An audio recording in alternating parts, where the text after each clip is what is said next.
जय Malhar news चॅनलच्या सर्व प्रेक्षकांना सपना चौधरीचा नमस्कार। नंदुरबार शहरात लग्नाआधी नवरीने बजावला मतदानाचा हक्क। नंदुरबार शहरात पालिका निवडणुकीच्या मतदानाच्या दिवशी एक अत्यंत प्रेरणादायी घटना नंदुरबार शहरात घडली आहे। कामिनी पालकडे या नवरीने आपल्या लग्नाच्या घाईमध्येही सर्वप्रथम लोकशाही कर्तव्याला प्राधान्य दिले।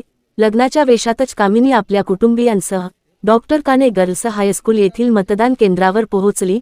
लग्न मंडपात जाण्याअगोदर तिने बूथवर जाऊन आपले अमूल्य मत नोंदवले आणि मतदानाचे कर्तव्य पार पाडले। कामिनीच्या या कृतीतून विवाह समारंभासारख्या महत्त्वाच्या प्रसंगापेक्षाही आपले राष्ट्रीय कर्तव्य अधिक महत्त्वाचे आहे हे सिद्ध झाले। तिने बजावलेला हा मतदानाचा हक्क इतरांसाठी निश्चितच एक मोठा संदेश आणि प्रेरणा देणारा आहे। सपना चौधरी, जय मल्हार न्यूज, नंदुरबार। मी कामिनी नट्टू पालकडे। आज माझं लग्न आहे आणि योगायोगाने आज मतदानाचाही दिवस आहे। तर आधी लग्नाला जाण्याअगोदर मी माझ्या मतदानाचा हक्क बजावण्यासाठी इथे आलेली आहे। तर मी सगळ्यांना एकच सांगू इच्छिते की आधी आपला मतदानाचा हक्क बजावा, त्यानंतर मग दुसरे कामं करू शकतात।